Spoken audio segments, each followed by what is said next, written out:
Good afternoon, everybody, and welcome to another edition of Real Talks. I'm your host, David Steele.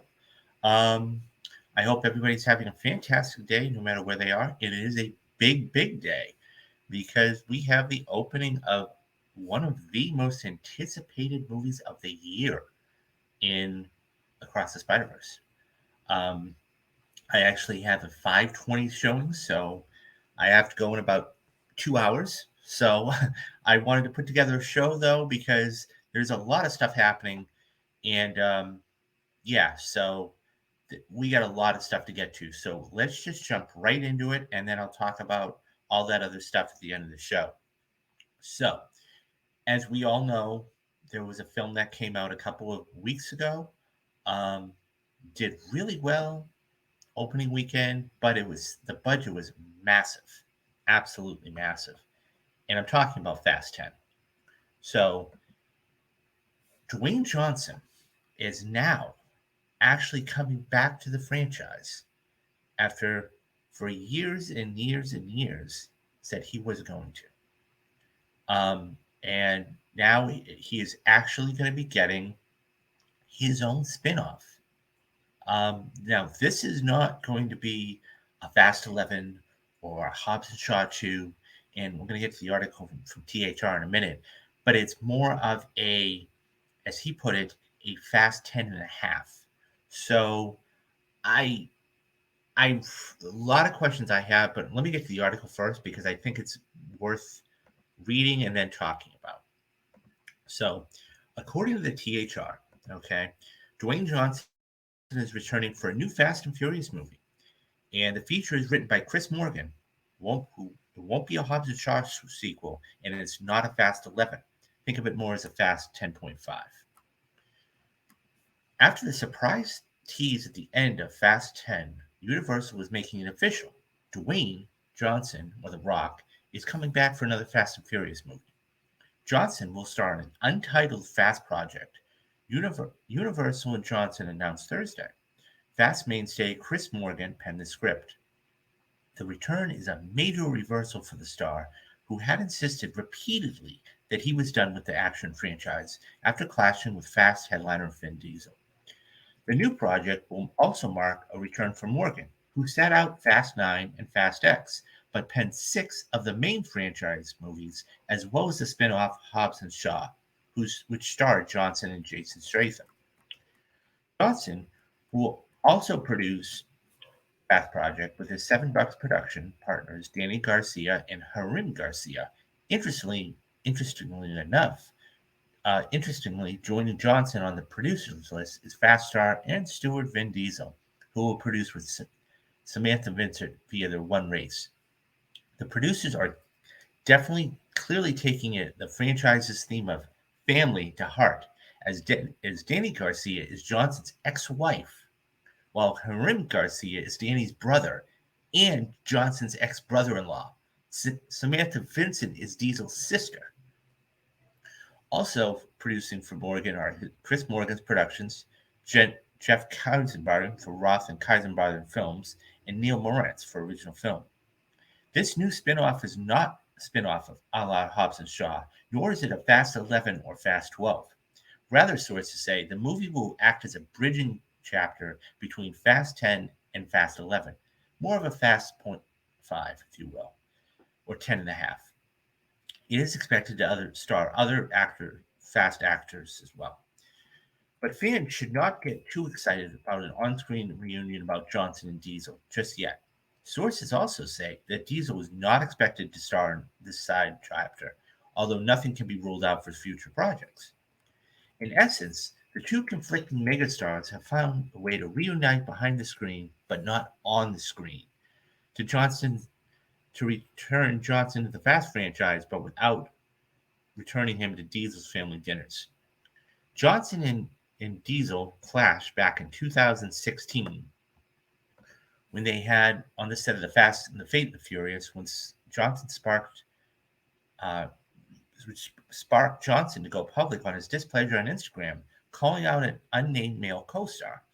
Over the years, he stated multiple times in the press that he would not be returning to the main franchise. I wish them well on Fast 9, and I wish them well on Fast 10 and 11, and the rest of the whole franchise, the rest of the movies, but they will be doing it without me, he told the THR in 2021. 2 months later, Diesel made an appearance to Johnson, an appeal to Johnson to return for Fast X. Again, Johnson said in the press he would not be coming back, telling CNN there was, quote, no chance, end quote, he would return after privately telling Diesel such ahead of the co-star's public overtures. I privately spoke with the partners at Universal as well, all of whom were very supportive and they understand the problem, Johnson said. Yet, after completing Fast 10, Johnson was convinced to come back for a cameo.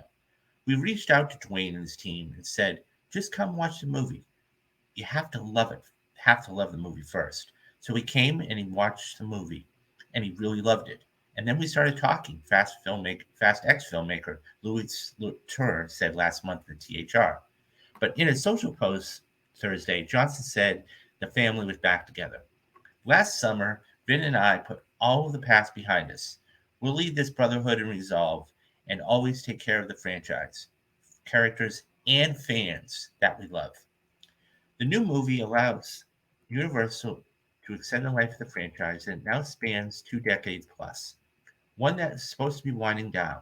Over the course of the 10 movies, the franchise has earned more than $7 billion at the worldwide box office. The latest installment, Fast X, opened number one around the world earlier in May with 320 million receipts and became the second highest global opening of 2023. It crossed the $500 million mark in the second weekend. Okay, let's talk about this because there's a lot to say. Hey, Dad, how are you? So we have a lot to so I just actually was starting about in the first story as you arrived.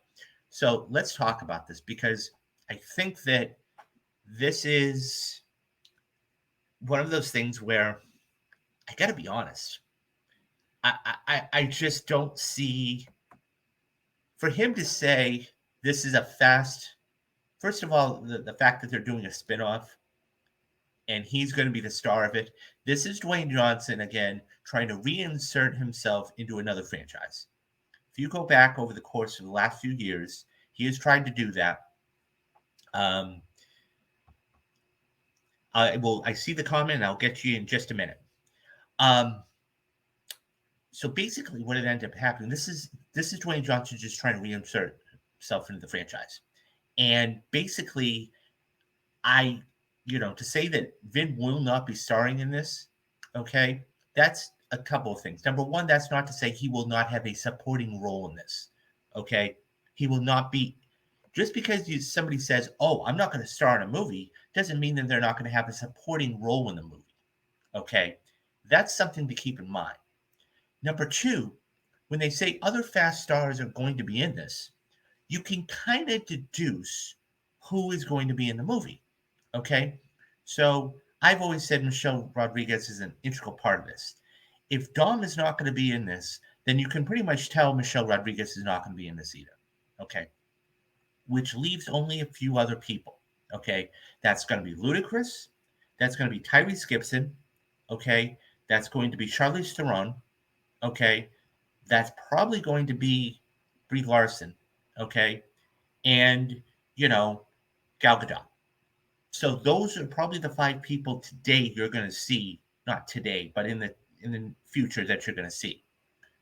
I wouldn't be shocked if you see Kurt Russell in this movie either, because we are also to the point where, Brie Larson is the daughter, and this would be a perfect way to just slide him in. So when Fast 11 comes around, we already have it. This is going to be, so another point. Think of this Fast 10 and a half, if you will, like a Rogue One, right? We have episode 3 and we have episode 4. Okay. Rogue One is that one story that we wanted to always know about. How did they get the plans? Well, Rogue One was how they got the plans. This is right in between that slide.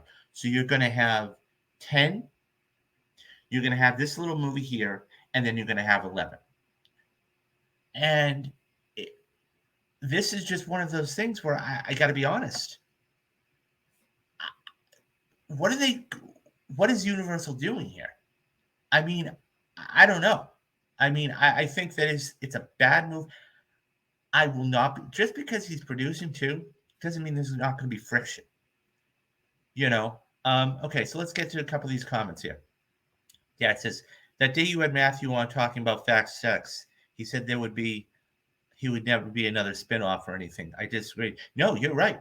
You're absolutely right, Dad. You're absolutely right. So, I'd be curious to get Matthew's thoughts on that too, actually. I think there will be a loose Hobbs and Shaw sequel. Stratham and Helen Mirren will probably show up. Rock and Stratham will team up to save Hobbs' daughter and Shaw's mom. Yeah, I mean, it's way too early to tell. Um, I don't know because, yeah, I mean, look, I think at the end of the day, I think Stratham's going to be in it for sure, even though he's not going to be that. They're not going to call it Hobbs and Shaw, but it's kind of Hobbs and Shaw, too. I think you're going to see um, I think you're going to see Kurt Russell in it. I do, because I think they're going to want to tie the whole thing up with Brie Larson's character. I think you're going to see Gal Gadot because we saw her at the end of Fast 10. I think we've got a couple of other stars, and it's going to be dependent on the story too, right? I mean, I wouldn't mind to see, I wouldn't mind them going back and actually doing like a prequel type of thing for Shaw or Dwayne Johnson's character, like how did he become an agent type of thing, right? And then we fast forward, and then um, he has to go and do something. That isn't a bad idea, but just having him jump right back, it just seems very Rocky's not the right word, but very tough, because we didn't see him but all for 2 minutes in this last film. So, but the fact that he's getting another sequel or a spinoff or whatever they want to call it's just I'm beside myself. Like I said, this is another franchise that he's trying to reinsert. Don't forget, guys. Look what happened with Black Adam. He wanted to reinsert Henry Cavill, and that whole thing busted. Okay, Cavill, left The Witcher because he knew he was going to get a slot in the DC projects, and then James Gunn and Peter Safran came in and said, "Oh, see ya," and he was shown the door, and they had to retool it, and then it blew up in his face. So this is exactly why. Remember the statements that The Rock had made too about not wanting to have Shazam in his own movie. Remember that? When he said, I don't want Shazam in my movie. Okay? I want my own movie. Well, this is exactly what he wanted. This is exactly what he wanted. Okay? And people forget that. So he's now starting to, get these things. I'm really curious to see A, who's going to direct this, and B, who else signs on.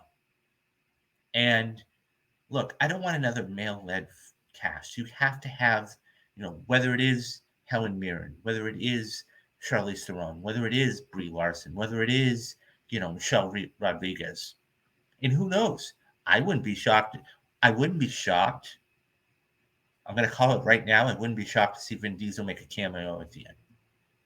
Teasing Fast 11. Hands down. Speaking of Cavill, did you see the new Flash trailer showing Superman? No, I didn't.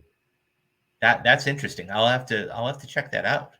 And of course, I just did a piece the other day about how Andy Machete put his foot in his mouth. So no, I will definitely have to check that out, Dad. Definitely. But anyways, what do you guys think about Dwayne Johnson getting his own movie for the Fast and Furious, even though he said he wasn't coming back, even though he said he had problems with Vin Diesel, and even considering his history of busting with DC? Do you think he deserves his own spinoff? Do you think it will be financially successful? Or do you think it's going to be a total bust? Leave your thoughts down in the comments, and I'll get back to everybody. Okay, so as we move on, We go from one major story to the other, and this one actually broke the other day. Um, and not shockingly, um, so he says The Rock is a sellout, but I do like them. I mean, yeah. I look. The fact is that Dwayne Johnson is doing damage control. That's all it is. He's doing damage control, and he didn't get what he wanted in DC. Okay, and he wasn't financially successful, so he's like, okay, let me go over that other franchise I know I was in, make up with Vin Diesel, and I can get my own movie, and that's exactly what he's doing. So yeah, I agree with you to a certain extent. So we go from one blockbuster, okay, to another. And so I'm talking about Indiana Jones. Now, this came out the other day that Disney is now putting out all of the Indiana Jones films. Um, and I should say these young Indiana Jones television series. So they're putting it all out on the table. Of course, this is in anticipation of June 30th, Indiana Jones and the Dial of Destiny. And what they're doing is they want to make it readily available for people to do. And, look, I think that it's good. I mean, you look, you can watch these anywhere you want. So anybody who isn't too familiar with it, Disney and Lucasfilm, yes, the same Lucasfilm that does Star Wars, they own the rights to Indiana Jones. And that being said, this is why they wanted to try and wrap this up and everything else. So, um, this comes from Variety, and this actually came out yesterday, but I wanted to go into it. And it says Disney Plus now streaming the first four Indiana Jones movies, launches exclusive merch for United States subscribers. Disney is now going to be streaming the first four Indiana Jones movies starring Harrison Ford as the legendary snake-hating archaeologist action hero. The, the media company is looking to whip up the interest and for the theatrical release of the franchise's fifth and final installment, Indiana Jones and the Dial of Destiny. Starting May 31st, which was yesterday, so it's currently on there as we speak, um, Disney subscribers can now stream Raiders of the Lost Ark, Indiana Jones and the Temple of Doom, Indiana Jones and the Last Crusade, and Indiana Jones and the Kingdom of the Crystal Skull, along with the television series The Adventures of the Young Indiana Jones. The upcoming Indiana Jones Dial of Destiny, which premiered at Cannes Film Festival earlier this month, opens exclusively in theaters on June 30th. Disney has not announced a premiere date for the film on Disney Plus. To promote the launch of the titles, the service, Disney Plus subscribers in the United States will receive special access to the Indiana Jones merchandise on Shop Disney from May 31st through June 8th, while supplies last, prior to sales opening to the general public on June 9th. United States subscribers can purchase the products at www.shopdisney.com/Indiana Jones and logging in with the Disney Plus credentials or navigating the Shop tab within the detail page of select Indiana Jones content on Disney Plus to scan a QR code or click on the link here in this article if you like which will direct them directly to the merchandise page on Shop Disney. So here's a description of the Indiana Jones title. Okay, Raiders of the Lost Ark, as I said, in the first installment, which won 4 Oscars, including visual effects and film editing, Indiana Jones is tasked by the United States Army Intelligence to track down the Ark of the Covenant. Temple of Doom, which was done in '84. Okay, after fleeing a nightclub shooting after being dropped out of an abandoned plane, Professor Indiana Jones and singer Willie Scott, who's played by Kate Capshaw in Short Round, find themselves in a starving Indian village whose inhabitants blame their plight on the loss of these 3 mysterious stones that have brought the village prosperity. Jones vows to return the stolen rocks, which brings him into the likelihood of this is one of my favorite scenes from Indiana Jones, by the way, the Temple of Doom. And how they shot this was magnificent. And that was almost 40 years ago. And then of course we have Last Crusade, which he teams up with his father, Sean Connery, to go to the Grail.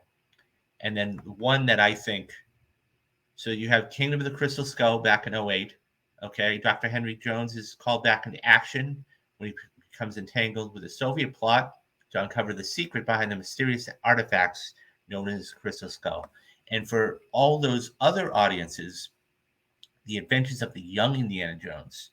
At the dawn of the 20th century, Indiana Jones, played by Sean Patrick Flaherty, discovered the world. From globe-trotting family expeditions as a 9-year-old to the battlefields of World War II as a teenager, Indy's experiences shaped the heroic, whip-cracking, excuse me, archaeologist he would become. At every turn, Indy encounters history in the making, meeting true-life activists, soldiers, heroes, writers, and thinkers who help influence the world today. Okay, so I think this is cool, but it's going to be interesting to see what happens with the box office. And I think that, with that being said, because don't forget, Dial of Destiny got a very, very lukewarm opening at Cannes. Very lukewarm opening. And I think that this is just trying to get the fervor up, to try and, I mean, you put all these on there.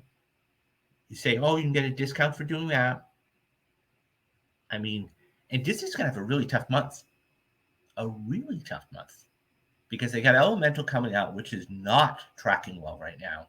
And then they have this, which they took a calculated risk, okay, of actually doing. And I don't know. I don't know what's going to happen. I think that it's going to be fascinating because this, don't forget, this last film cost $350 million to make. And we've already seen like a um like a Fast X struggle. I mean, yeah, sure, it's made over 500 billion, 500 million worldwide, but it's struggling. It's struggling. And it's still this, I really believe this could struggle. So I don't know. And I think that in all honesty, they could have started this earlier. They could have put this on if they had put this on in May, I think they would have actually given themselves a little, you know, I mean, doing it over only a month? Because you got to wonder this too. How long is it going to be on there? Don't forget what they did with Avatar, right? They took Avatar off, okay, and re released it in theaters to get you pumped up and ready to go for The Way of Water. And of course, it worked because everybody, wanted to see that and everything else. But it's going to be interesting to see how this does. And don't forget, guys, we've got a lot of movies coming out this month. I mean, I'm going to go see Across the Spider Verse, tonight. We've got Transformers on the 9th. We've got The Flash on the 16th. If any one of these movies takes a tumble, any single one of these movies can just slide right in and make a killing. Okay? That's like if Transformers should bust, if it should not get good tracking numbers, look for Spider-Man to clean up next week. You know? Um, really interesting though. I mean, I love the movies. I think everybody loves the movies. I think it was a calculated risk for them to put it at Cannes, but they had to, right? They had to see what the audience was going to do because they've had other films premiere there and go, this is really good, and then have them be box office successes. On the flip side, you're seeing that with this, and it's like, I don't know. Anyways, guys, what do you think about the fact that they're putting these on? Um, what do, what what do you think about them putting these on? Do you think that it's a good move for them? Do you think it's a bad move for them? Would you have put it on earlier? Leave me your thoughts down in the comments, and I'll get back to everybody. Okay, so we move from one story to the other, and now I'm going to talk about a story that this is a film that's coming out actually in July that I can't wait for. And it's coming out in the middle of July. And I'm talking about Oppenheimer. Oppenheimer is one of the most It's not only going to be one of the biggest films of the summer, but it's everything about this film says it's going to be huge. And it is going to be huge, literally and figuratively. And I'll get to the story in a minute. Nolan is one of the greatest filmmakers, I would say, of the past 25 years. Um, when we have Dad here, it's kind of blatant as to why they added it to Disney Plus. I don't think they have faith in Indy 5 will do well. So, oh no, you're absolutely right. You're absolutely right. Let's call that for what it is. No, you're right, Dad. You are absolutely spot on. They're trying to create buzz, and which tells me this isn't going to go well for them. This isn't going to go well for them at all. Um, I said this the other day, The Flash, and I believe this. For the budget that it's had, for the amount of drama that has gone through, if that doesn't make $100 million opening weekend, I think it's going to be a failure. Now, I'm not saying the movie's going to be a failure. I'm thinking financially it's going to be a failure. That being said, this is one of those things too. This is the second movie this summer that you're going to have cost over $300 million to make. And it's one of those things where if you don't, I mean, you have to understand when that you have a budget that large, okay, you're talking about you have to make almost $800 or $900 million just to break even, almost turn a profit. And I think that's going to be hard. I think it's going to be hard, really hard. So I agree with you wholeheartedly on that. So, Oppenheimer. Let's get back to Oppenheimer real quick. The fact is that Nolan is a phenomenal filmmaker. He's one of the best filmmakers in the last 25 years, in my opinion. Okay, he's put together some absolute classics. Okay, Inception, Interstellar, the Dark Knight series. I mean, as a matter of fact, guys, I'm going to be doing the Dark Knight for the Perfect Movies in June. I was going to stream it today, but we will do it this weekend because I think there's going to be, it's going to be better for me, but also I want to probably talk tomorrow about the preview numbers of the new Spider-Verse movie. So I'm not talking about things like Memento, Insomnia, Dunkirk. So, it just goes to show you how when he does something, he does it well. So, let's get back to Oppenheimer real quick. So this is the story. It came from Variety. And this just blows my mind. Okay. And when you think about it, you're going to go, wow. Oppenheimer earns an R rating, which, look, it had to, right? I don't think you could sugarcoat this for a PG-13. But here's the kicker. The IMAX film print, there are 11 miles long and weighs 600 pounds. That's right, over half a ton. Christopher Nolan's Oppenheimer is officially rated R. Variety is confirmed with Universal Pictures. The film is Nolan's first for the studio since its lengthy tenure at Warner Brothers, where he directed such tentpoles as Interstellar, Inception, and The Dark Knight trilogy, which I was just making mention of. Oppenheimer will be Nolan's first rated R feature since the 2002's Insomnia, which was an underrated movie for him. If you haven't seen Insomnia, it stars Al Pacino, Hilary Swank, and Robin Williams. Fantastic movie. The director confirmed last month that Oppenheimer is the longest movie of his career, running just shy of the 3-hour mark. What does that mean for the prints of the film? The Associated Press reported that Oppenheimer is so long, wait for it, how long is it?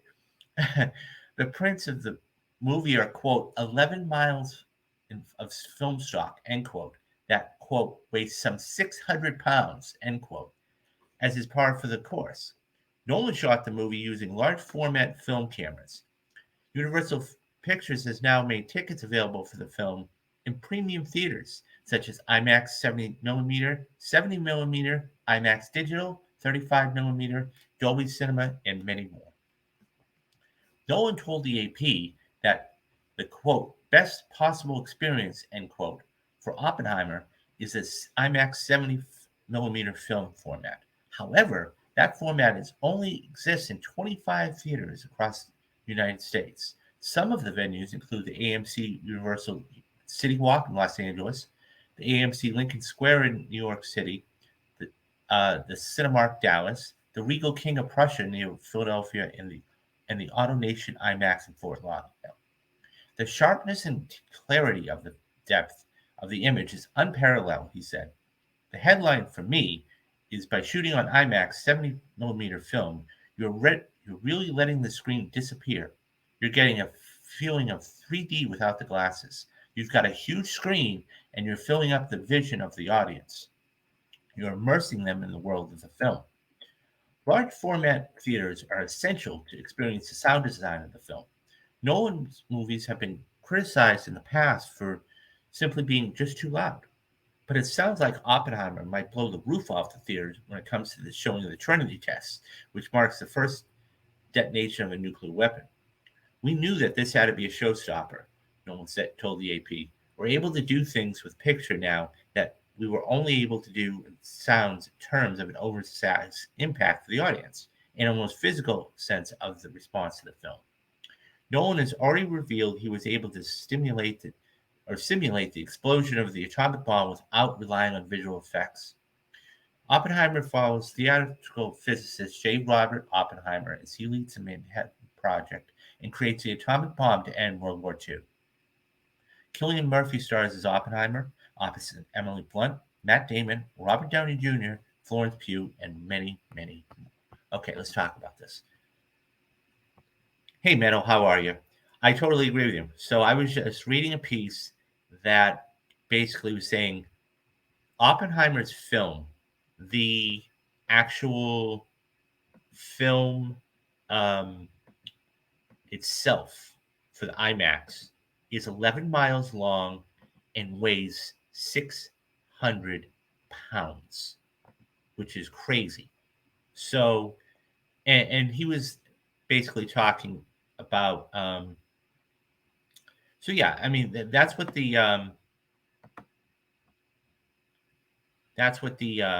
piece was about. And I think that, it's going to be fascinating to see. You're right. I can't wait for this movie. I think this is going to be amazing.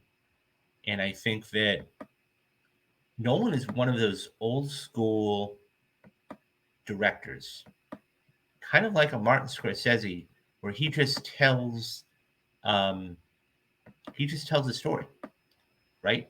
He doesn't care about how long it is. He doesn't care what it does. And yeah, no, I agree with you. It is crazy. So, I mean, the fact is that this is I mean, I've always considered The Dark Knight to be his perennial masterclass. I was just watching The Dark Knight for my Perfect Movies series, which I'm going to be doing later this weekend, guys. And there isn't a false note in that movie. There is not a false note in that movie. I think that's his master class. And I'm talking about like Interstellar, Dunkirk, Memento, Inception. This could literally blow things up and out. Now, is it going to do huge numbers? No. Don't expect this to be a financial success because Nolan is not that kind of director. He's like a Martin Scorsese, okay? He's more of an art, I won't say art house, but he is more of an artsy, creative, like a Tarantino-ish type of director. That being said, that's amazing. When you think about that for a minute, 11 miles long. 11 miles. 11 miles and 600 pounds. So, I mean, and to hear those kind of comments is just amazing in itself. Nolan is a director that everyone loves to hate. I think he's brilliant. His attention to detail, setting, visual. No, you're right. You're absolutely right, Dad. And that's what it comes down to. right? Is you have all these little things, and he does it so well. Metal says probably no financial, but definitely. Oh yeah, no, definitely. This is an award. This is a award contenders film, no doubt. Do not be shocked. Okay, do not be shocked or surprised if we're talking about um, if we're talking about this later on for best visual effects. Don't be shocked. Don't be shocked if this gets a best sound. Okay, if this gets sound design, if this gets editing, if this is going to get a lot of technical nominations. Um, I'll be honest. I'll even go out on a limb and say I think that wait, he did it in Stellar. Yeah, he did it in Stellar. He did it in Stellar. That's what I mean. And that was almost a 3 hour film too. Okay, that's a fantastic movie. So I'm telling you, I think this could be his. And when we talk about directors, that's the other thing I want to touch on real quick. When we talk about directors, we talk about Scorsese and Spielberg because it was really the two, right? Like their top 10 is a career for most people. They are absolute bangers. They're incredible. I mean, for me, his masterclass, Spielberg's masterclass is Schindler's List, but you could easily put up there, any one of the other films he's done, Saving Private Ryan, anything else. Okay, so let's like Scorsese. I mean, his masterclass. I mean, it's so hard, but his films, Raging Bull, Taxi Driver, Mean Streets. I mean, then you go in the Goodfellas, Casino, The Wolf of Wall Street. I mean, that's a career for most directors. No one's right up there. No one's right up there. So, I mean, it's so hard to pick and choose which ones but I love this. His direction. Now, everybody has a bad day at the office, right? I have not seen Tenet, but from what I understand, Tenet was not the best. And you had the whole pandemic, and that didn't help matters much either. Okay. Um, I think that this is going to be an incredible movie, but I'm going to put it out there right now. Hollywood loves biopics. They love biopics. Do not be shocked if we're talking about Cillian Murphy. By the way, this is his fifth film with Christopher Nolan. Do not be shocked if we're talking about him getting an Academy Award nomination for Best Actor. He will be in the mix for a number of reasons. Number one, they love biopics. Love, love, love, love biopics. I mean, you can go back all the way to 40 years ago in 1983 when Ben Kingsley won for Gandhi. Okay. Or as recent as a couple of years ago with Raleigh Mallah for Freddie Mercury. I mean, I could list quite a few of them. You've got The Eyes of Tammy Faye with Jessica Chastain. You have, Gary Oldman winning for the Darkest Hour. I could list a lot of them. That, I think, is going to be a nomination for Cillian Murphy. So, anyways, guys, what do you think about the length of the film and how much it weighs? It's pretty astounding, isn't it? But I want to get your thoughts. What do you think about that? Are you looking forward to it? And who are you looking forward to the most? Leave me your thoughts down in the comments and I'll get back to everybody. Okay. So we got one last story of the day. And this is a story that I always like to end on a good note. And so that being said, we just had we just had a couple of fantastic series end in Barry and Succession, but I'm not necessarily talking about those. I'm talking about another fantastic series, and if you played the game, you know what I'm talking about. The Last of Us. The Last of Us was an absolute worldwide sensation in every respect. And we've seen time and time and time and time again that video game adaptations fail. Well, this one didn't fail. Craig Mazin and Neil Druckmann did an outstanding job, and this is just going to have a huge field day at the Emmys. And the star, the star of this whole thing was Bella Ramsey. Bella Ramsey and Pedro Pascal, but more importantly, Bella Ramsey. And she was just absolutely incredible to see. Um, and I think that being said, when you have a character that knows what they want, okay, and they know that how they want to do it, I think that it's just an amazing thing. So that all being said, um, there is a piece here by the Wrap that I'm okay. So let's get to this piece here. The Last of Us Bella's star Bella Ramsey understood their character right away. Ellie came very naturally to me. Bella Ramsey grew up while filming HBO's freshman series, The Last of Us. Literally, we spent a year out in Calgary. Ramsey said we adopted a dog out there. It was the best year of my life. It really was.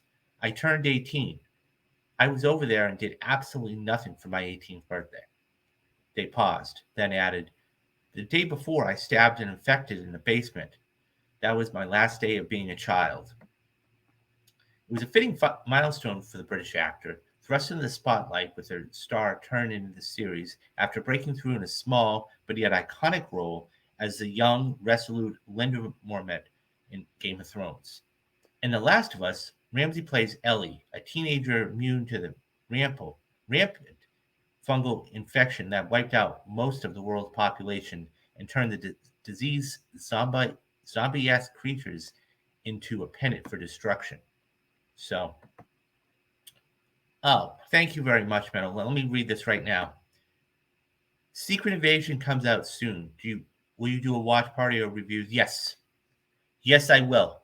Yes, I will be doing um I'm going to be doing it for Secret Invasion. I have not seen the trailer for Ahsoka yet. But so there's so much coming out. That comes out this Secret Invasion comes out the 16th, I believe. I could be wrong. I know it's a Wednesday.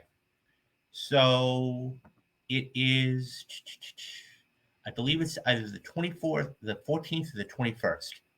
So that being said, yeah. Um, yeah. So the 14th to the 21st, definitely. 21st. Got it. 21st, definitely. I will absolutely be doing that on there. So I will, because of that, okay, I will actually have to mix up a couple of things. Um, but I will definitely be doing that. So probably what we'll end up doing, because you want we're going to do this, is Thursday's show, okay? Thursday's show, okay? What we'll do, okay, is we will actually not do a show, but what we'll do is we'll do a reaction, okay? Or we'll do like a spoiler cast of Secret Invasion on Thursdays, okay? So we'll call it Secret Invasion Thursdays. And then what will end up happening is, so you'll get a show Monday, Tuesday, Wednesday. Thursday we'll do a show early because we're going to have all these movies coming out. I'm going to go see all these movies, okay? And then, okay, um, I'll go see the movie, but we'll do Secret Invasion Thursday, and then we'll do the spoiler cast on Saturday. So we're definitely going to do that, absolutely. And I thank you very much for that $5. Um, so back to Bella real quick. So let me just bring. So this was so in The Last of Us. Okay, so the sudden scrutiny, of stardom has unsurprisingly taken some adjustment for the now 19-year-old. There's definitely a pressure, and I felt this massively, especially when my casting got announced that there was a very mixed reaction. She said, Ramsey said. Most of the stuff I saw wasn't great, but I was already reckoning, did they pick the wrong person? I felt pressure all the way through shooting, but now it comes out and everyone's happy, and I'm happy. While the burden of expectation has been relieved by the warm reception for the series, the success has intensified the public's interest in the actor, who identifies as non binary. I think I've adapted to being famous, but then I get out of a plane from LAX to London late last night, and there were people waiting outside of the airport for me for things to sign. Like there was a paparazzi guy, and it was so weird. They said, like, how do you know I'm here? Further evidence of Ramsey's transformation into a more accurate identity came when the team asked what pronouns they liked to be used in articles. I was like, I don't know. I just settled on they and them, and then went back to she because it was easier. And now I'm at the point where articles will use anything, and it doesn't really bother me. And it all came about because of language. It wasn't because it wasn't not being perceived as I'm a woman because I'm not. I didn't want to make headlines. I just didn't want headlines being like young, strong, inspirational woman, Bella Ramsey, because I'm just not. At the same time, Ramsey had no trouble finding her Ellie as a character, unintimidated at the thought of diving into the genre-heavy material, even though the original familiarity with The Last of Us was merely just a video game. The story and character descriptions were so great, even without knowing the scale of it. I was like, this looks interesting. The size of the project never really bothers me. It's more about how interesting it is. This was incredibly interesting, and I had heard of it, and it's a bit gay, so I'm like, I'm in. As for Ellie, Ramsey felt an immediate connection. Ellie came very naturally to me, they said. Some characters, I read the script, and you sort of feel them right away, and they're under your skin. And that's the thing. Like, I think that when you have a character like this, okay, and look, the reason why it's so, because this is worldwide. This is a worldwide thing. And I think if people had, there was so much expectation, because this goes back years and years. There was so much expectation for this. When it got announced, they're like, oh my God, because people lost their head. They're going to do The Last of Us. But they also had the knowledge that we've also had bad video game adaptations before. And I don't want this to be another one. That all being said, I think that when this came out, and this blew up, and I've talked about the ratings before, um, it was amazing, right?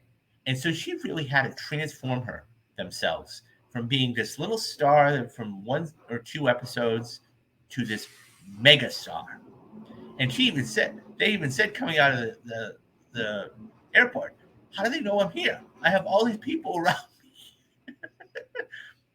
I think that this is so cool. I'm so happy for Bella. Um, it's just an amazing, amazing thing.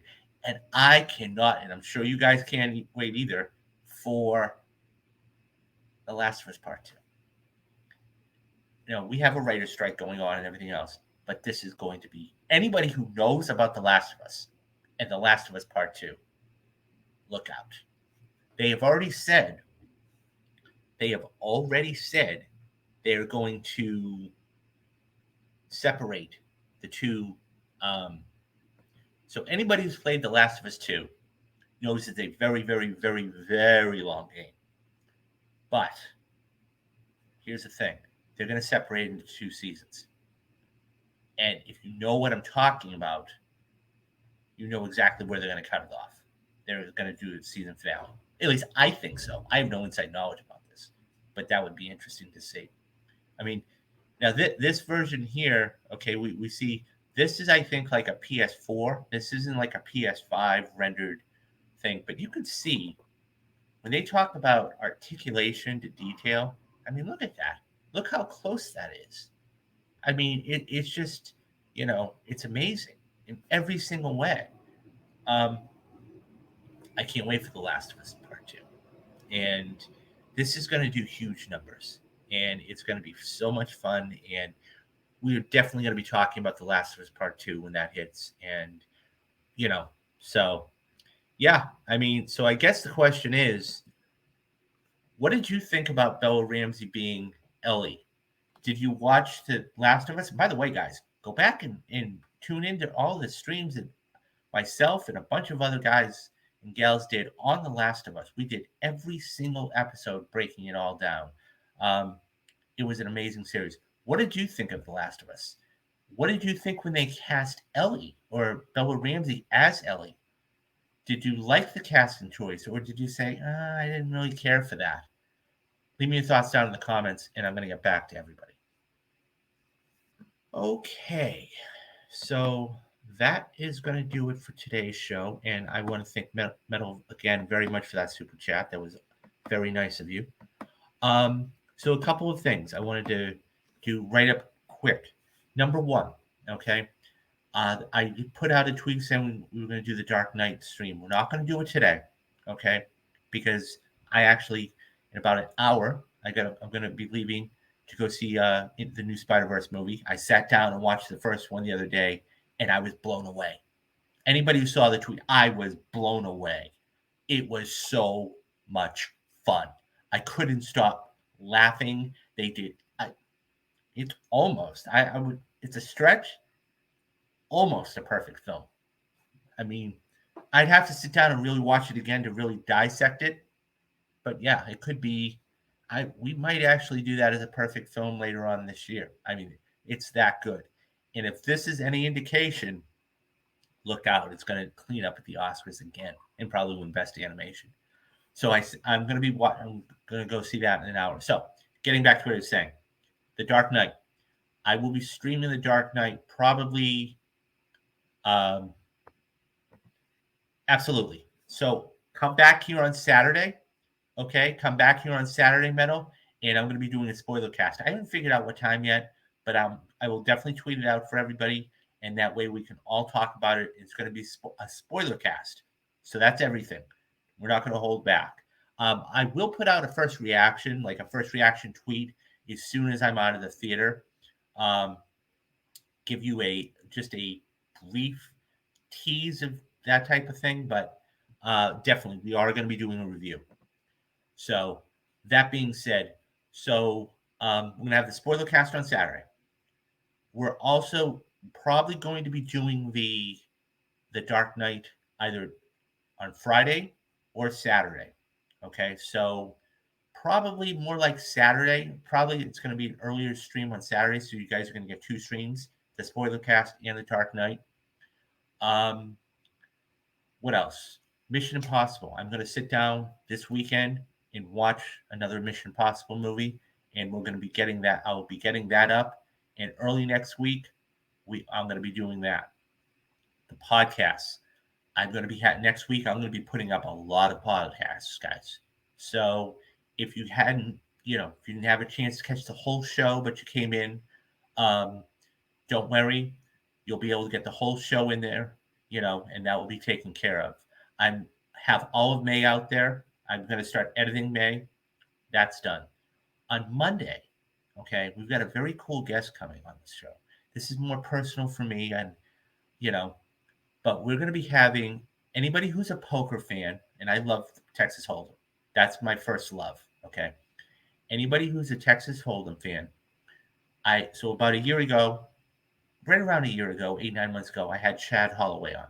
He won a bracelet, the World Series of Poker, and we talked to him for about 45 minutes. Great guy. Leads Poker News and everything else. Anyways, Robbie J. Law, Robbie J. Law. Okay, she has made headlines, you know, for a lot of reasons. Okay, but she's a professional poker player, and of course, she's a person, right? I mean, she plays as it for a living, but she's an actual person.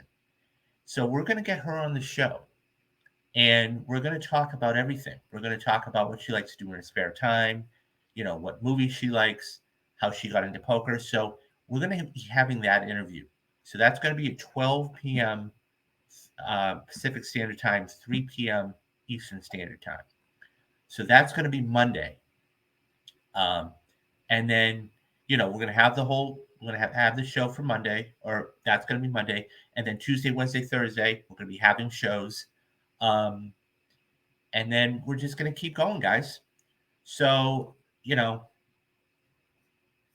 yeah, so it's going to be a blast. It's going to be a blast, Metal. Come back because it's a different. This is why I have different people on. I mean, I'm doing it because I like poker, but it's also because she's a person and she is out there and everything else, and it's going to be a really really fun time. I can't wait to sit down and talk to her. Um, so much stuff coming up on the channel. I mean, got to go see Spider-Verse tonight. We've got Transformers. We've got The Flash. We've got Indiana Jones, Mission Impossible, Barbie, Oppenheimer, all this stuff. Plus, you're going to be getting Perfect movies. Plus, you're going to be getting Mission Impossible up until the 12th of July. So much stuff. Um, yeah, and if you guys want to support me, and once again, I thank you very much, Metal. If you'd like to support me in any capacity, you can do it in a couple ways. Number one, you can go to my Patreon, which, by the way, guys, I have not forgotten about. So we're gonna say. So Dad says, "Good to see him." Yeah, no, that's something that I wanted when I started this. I took a concept, but I wanted to really change it up. I didn't want to be that person, and so that's why I'm giving you perfect movies and rewatches, and we'll be doing spoiler casts on Secret Invasion and everything else because I don't want to do the same thing. You can go to. That's the thing. At the end of the day, I want to be different than everybody else on YouTube. It's like going to McDonald's and just getting a Big Mac. You can't get it at Burger King. You can't get it at Carl's Jr. You can't get it at Wendy's, but you can't get it at McDonald's. It's like going to Burger King and getting a Whopper. I want some of these things are exclusive here. Okay, you can't get them anywhere else, and that's the thing. So that's why I like doing that, and that's why I'm trying to mix up interviews, guys, because the interviews nobody wants to just see my mug every single day. But if we can have people on that are either A in the industry or B in the zeitgeist of society or whatever, you go, oh, okay, that's cool. They're doing that. So as a matter of fact, I was just on a podcast the other day. Okay, and by the way, go check them out on Twitter. So go check them out on Twitter. And it's called Bad Movies We Love. Okay. Bad movies we love. You know what? Let me actually put it in the. This is going to be their handle, okay? And I was just on the other day. So that is the Twitter handle, okay? I was just on the podcast the other day, and I was talking with Nick, who's a fantastic guy. Thank you again, Nick. And we talked about The Running Man. The Running Man, 1987 movie with Arnold Schwarzenegger and Richard Dawson. It was just a blast. And he's done go check his podcast, guys. He's fantastic when he's doing it. But that's the other thing too. I want to bring on other people. I'm gonna have Nick on maybe for a couple spoiler casts, and that's it. But I want to give you guys a mix of content because I don't want to be doing show after show after show after show and bore you guys. If I can mix it up in any way, do a Mission Impossible rewatch, do a Secret Invasion thing, do this, do that, and not to mention, guys, okay. And so another way you can help me out, okay, is going over to my Patreon. Okay. So I have what's known as Mob Mondays. Okay. Exclusive to Patreon. You can't find it anywhere else. I'm going to be doing, I thought I had the notes for the Untouchables. I was going to do it. I'm going to do another Mob movie for June. Okay. And that's $5 a month. $10 a month. And I made these really cheap just because I know things are tough right now. You get both videos. You get Mob Mondays and Rewatch Wednesdays. Rewatch Wednesdays are films that I've seen that I've done. I love talking about them, but I haven't seen them in a while. So you're going to be able to get that. So the first up there is Steve Jobs, okay, and yeah, and so I'm going to be doing Training Day for the next video. So look for that very, very soon. So Kevin says Spider-Man opens at 80 to 90 domestic debut. That does not mean anything. This movie has to hold up to upcoming films. Okay, so actually, and I could be wrong about this. Okay, I thought you know, this has the potential of hitting $100 million. I really truly believe that. And if so, the thing is, if this is as good as advertised, this could very easily hit $100 million. I have no doubt in my mind. That being said, if one of these movies stumbles, like Transformers, let's say Transformers is not as good as expected, okay? I'm still going to be covering it on the channel, but let's say it's not as good as advertised. Spider Verse will take next week. So it's going to be very interesting to see. I think it could be higher, Kevin. I really, really do. Um, so, but yeah, but those two things, guys, they're only exclusive to Patreon. So you can't find them anywhere else. And so I'm going to be doing another Mob movie for Mob Mondays and then Training Day. And you guys are going to be getting one. If you go over to Patreon and want to support me there, you're going to be getting one every single month. Also, last thing, got the store. We got a brand new store up. You just head on over the page, go to store. I've got t-shirts, I've got sweatshirts, I've got hoodies, men's and women's, by the way, and I've got coffee mugs. You got Father's Day coming up, okay? What a perfect way to do that than giving a mug. But yeah, so guys, and that's the thing. Go check out the podcast. As I said before, if you can't make it in, I'm going to be starting to put those up. And yeah, I got a bunch of stuff coming up for this summer. I can't wait. So stay tuned. Okay, so I have a show in about an hour to go to, but come back here on Saturday, guys. And like I said, I'll tweet out the first reaction of the show, and then I will. I on Saturday we'll come back here, and we will take care of that. And so that's going to be the pattern for the whole month of June and the rest of the summer. So that's going to do it for today. Do the 3 things that you need to do. Be safe, be careful, and have a great rest of the day. I'm David Steele, and you have been watching Real Talks. Bye-bye, guys.